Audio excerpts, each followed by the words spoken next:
प्रिय श्रद्धालुओं, जय श्री कृष्ण, जय श्री राम, जय श्री राधे राधे, जय श्री महाकाल।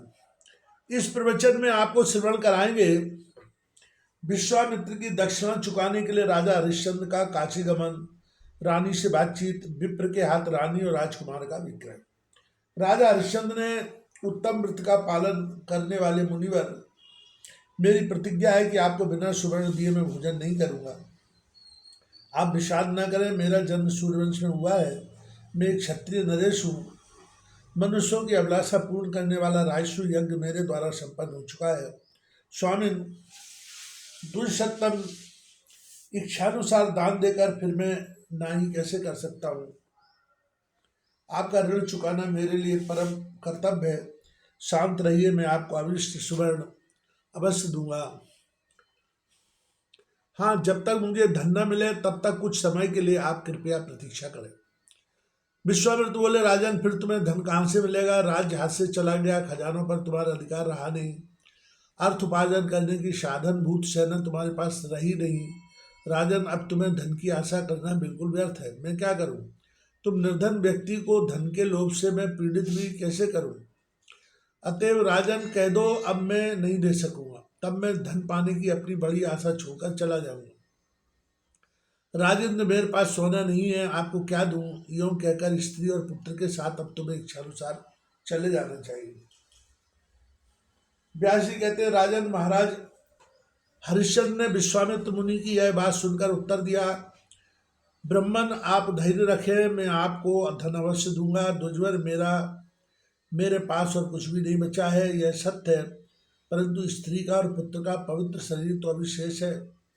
इन्हें बेचकर मैं आपका ऋण अवश्य चुकाऊंगा। दुजेंद्र प्रभु, आप काशीपुर में किसी ग्राहक का अन्वेषण कीजिए। स्त्री एवं पुत्र सहित मैं उनकी सेवा करूंगा। मुने, हम सब लोग उसके हाथ बिक जाएंगे। आप हमारे मूल से 2.5 बार सोना लेकर संतुष्ट हो जाए। इस प्रकार कहकर पत्नी और पुत्र के सहित राजा हरिश्चंद्र उस काशी में चले गए जहाँ स्वयं भगवान शंकर प्राण प्रिया उमा के साथ विराजते हैं।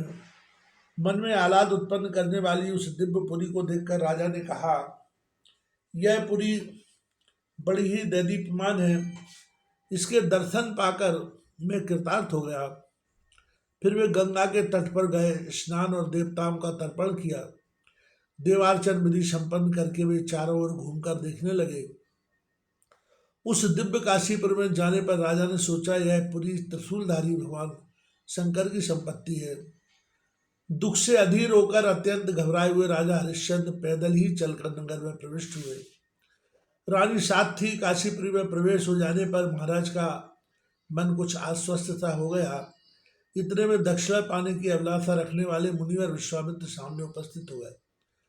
मुनि को देखकर महाराज हरिश्चंद्र ने विनय पूर्वक नम्रता प्रदर्शित करते हुए दोनों हाथ जोड़ लिए और कहा, मुनि, ये मेरे प्राण पुत्र और प्रिय पत्नी सबके सब सेवा में उपस्थित है। इनमें से जिससे आपका काम सर सके उसे ही आप शीघ्र ही स्वीकार कर लीजिए। मुनिवर, यदि हमसे अन्य भी कोई कार्य होने की संभावना हो तो वह भी बताने की कृपा करें।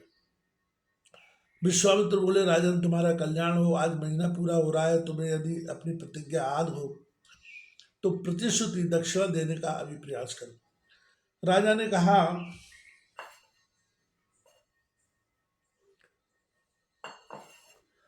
ज्ञान और तप के बल से शोभा पाने वाले ब्राह्मण, आज अवश्य महीना पूरा हो जाएगा, परंतु अभी आधा दिन अवशेष है। अब तक आप प्रतीक्षा करें, दूसरे दिन ना रुकिएगा। विश्वामित्र बोले, महाराज, ऐसा ही हो, मैं फिर आ जाऊंगा, परंतु यदि उस समय भी तुम ना दे सके तो फिर मैं तुम्हें साथ दे दूंगा। यूं कहकर विश्वामित्र चले गए। तब राजा हरिश्चंद्र ने सोचा, जिसे देने की प्रतिज्ञा कर चुका हूं वह दक्षिणा इस मुनि को मैं कैसे चुकाऊं? कहाँ से मेरे धनवानी मित्र मिल जाए, अथवा इतनी संपत्ति मुझे कहाँ से मिल जाए? किसी दुर्जन व्यक्ति के पास यदि धन का संग्रह हो तो उससे मांगू कैसे? धर्मशास्त्रों में राजाओं के लिए निश्चित रूप से 3 वृत्तियां बताई गई हैं, अर्थात मांगना राजा का कर्तव्य नहीं है, और यदि दक्षिणा चुकाए बिना ही प्राण त्याग दूं तो ब्राह्मण की वृत्ति अपहरण करने के कारण मुझ अत्यंत अधम एवं पापी को कीड़े की योनि में जाना पड़ेगा, अथवा मैं प्रेत हो जाऊंगा। इससे अच्छा है कि अपने को बेच ही डालो। सूत जी कहते हैं राजा हरिश्चंद्र व्याकुल होकर नीचा मुख किए हुए सोच रहे थे। उनकी स्थिति अत्यंत दयनीय थी। उस समय रानी गर्म सांस लेती हुई गदगद वाणी में उनसे कहने लगी, महाराज चिंता छोड़कर अपनी सत्य धर्म का पालन कीजिए, क्योंकि शत्रुपी धर्म से बहिष्कृत मनुष्य प्रेत के समान त्याज्य समझा जाता है। पुरुष व्याघ्र अपने सत्य वचन का पालन करना परम श्रेष्ठ धर्म है। पुरुष के लिए इससे बढ़कर कोई धर्म नहीं है। जिसकी बात मिथ्या हो उसके अग्निहोत्र वेदाध्ययन और दान आदि की सभी क्रियाएं निष्फल हो जाती हैं। धर्मशास्त्रों में कहा गया है कि विवेकी पुरुषों के उद्धार में जैसे सत्य परम कारण है, वैसे ही दुराचारियों के पतन में असत्य। सो अश्वमेध और राजसूय यज्ञ करने के पश्चात एक बार झूठ बोल देने से राजा को स्वर्ग से अलग होना पड़ता है।